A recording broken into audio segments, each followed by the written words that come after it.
Hello, welcome back to Harry Has a Cocktail, episode 43. Today's drink, the Fontleroy. Not like Little Lord Fauntleroy with an F-A-U-N. It is Fontleroy, F-O-N, named after the Fontleroy restaurant in Louisville, Kentucky. Since I've been doing this show, a lot of people buy me things, different paraphernalia to use in the bar. What people also have been doing is they send me drinks. Hey, why don't you make this drink? Hey, why don't you make that drink? This drink came to me in a dream. Actually, no, it came to me by way of my friend Matt Kroll, who lives in Chicago, Illinois. And actually, now that I think about it, one of our nicknames for Matt is Dream. So in some ways, this recipe did come to me in a dream. Matt is one of my loyal followers. He watches all of my shows, and he is also a fellow cocktail enthusiast. He is an actor, tap dancer. He tap danced at our wedding, actually. Fantastic entertainer, teacher. He's just a jack, just a Matt of all trades. I have not tried this drink yet. I trust Matt implicitly, so I'm sure this is going to be a really great cocktail. This drink is also kind of in vein with some of the recipes I've been doing recently. Last week I made a Boulevardier, which had bourbon in it, and the Fontleroy also has bourbon in it. Matt also tells me that this drink is really good for winter. It has a lot more ingredients than I usually make here on the show. I like to stick to drinks that have,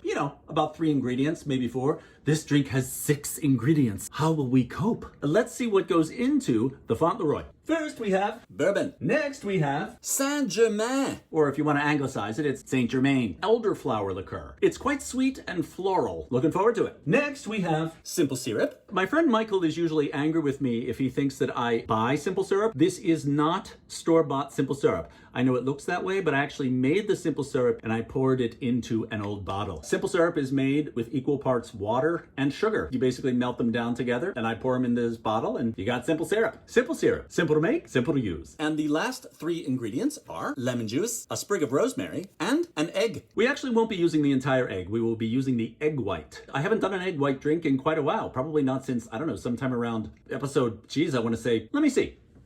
Episode 15, where I made the silver gin fizz. I am going to make it in a mixing glass. Well, I'm gonna make it in, do you remember what this is called? This is called a Boston shaker. 2 metal ends, put them together and usually creates a seal.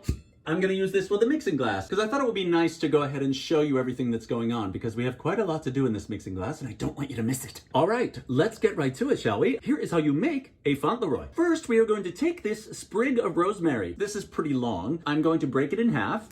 And half of it is going to be used now, and half of it is going to be used for a garnish later on. So we'll set this aside. So, smells like rosemary. So I'm going to take this rosemary and I am going to put it into my glass. And I think what I'm going to do is, I'm going to go ahead and put the actual leaves in here. Matt didn't tell me exactly how to do this. He gave me a little bit of advice, but I'm just using my instinct here. But I don't really want to put the stick in. I got to say, this stick is really, it's like a stick. Then, to this glass, I'm going to add half an ounce of lemon juice. Half. And now, you may have guessed it, I'm going to take this muddler. This is a muddler. And I'm going to muddle the lemon juice and the rosemary sprig. I'm just muddling it with a muddler. How do you feel about muddling? I like muddling. You don't have to do it a long time or anything. You're really just releasing the flavor of the rosemary into the lemon juice. So it's not like you're trying to crush them up or anything. You're just trying to release the oils. Release the oils! Next.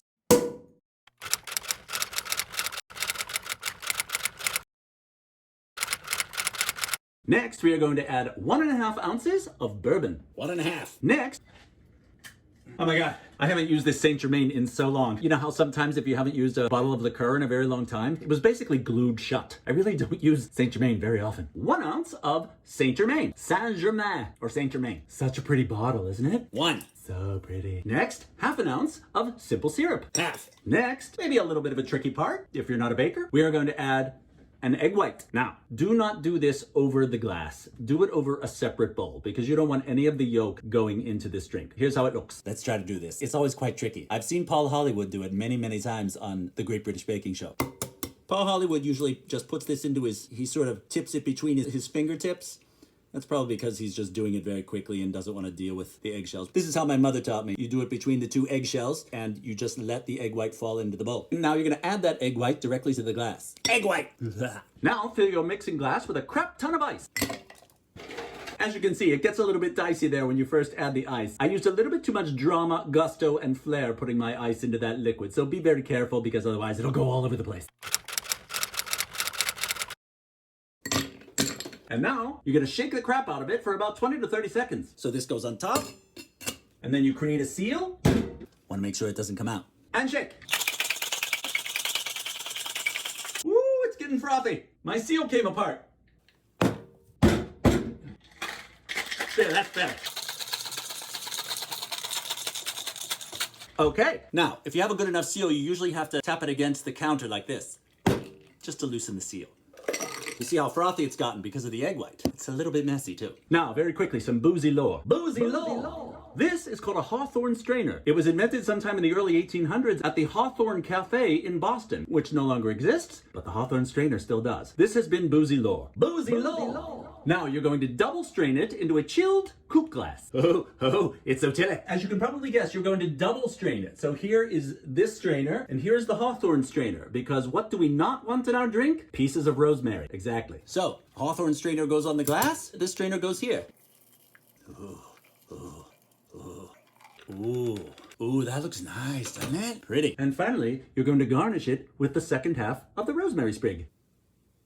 Look at that. Isn't that cute? Looks classy. Okay, let's try the Fontleroy.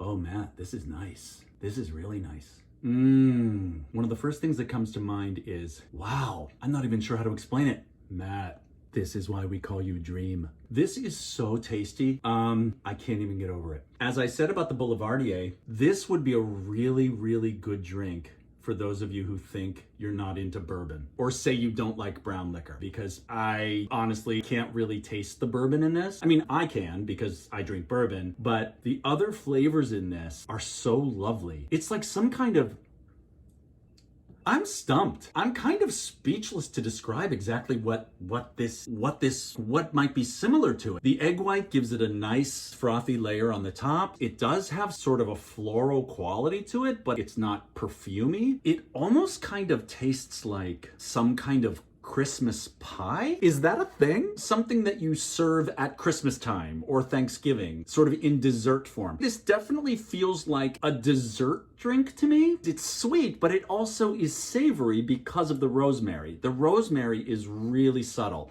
I'm glad I didn't muddle it for much longer. I muddled it for about 15-20 seconds, just to loosen the oils and to get the essence of it in there. But this is some classy shit. It feels really elegant. It also feels celebratory. Interestingly, one of the reasons why I'm not too fond of sweet drinks is that sweet drinks usually go down very quickly. I remember when I used to drink Cosmos, like I could finish a Cosmo in 3 minutes. I mean, just gone, because it basically tastes like punch. This doesn't taste like punch to me. It tastes like a certain kind of punch, but a punch that you want to spend time with. It's really good. I love it. I would really highly recommend that you serve this at some kind of fancy gathering. I mean, it takes quite a bit to make, obviously, since you've got to deal with an egg white. I wouldn't use packaged egg whites. I mean, you could, but I think the freshness of it all, it tastes fresh and sweet, and it's kind of a, dare I say, it's kind of a vivacious drink. It's vivacious. I wish I could think of some more adjectives. What have I said? Sweet, pie, Christmas, Thanksgiving, elegant, classy, dreamy, frothy, just all around great. This is a winner, Dream. Y'all, you're gonna love the Fontleroy. You will love it, like I do. And I love you, Dream. Can't wait to see you again after all of this madness is over. All right, that's the Fontleroy. I highly recommend it, obviously, and I'm gonna enjoy the rest of this drink. Thank you, as always, for watching Harry Has a Cocktail, and we'll see you back here next time. Cheers.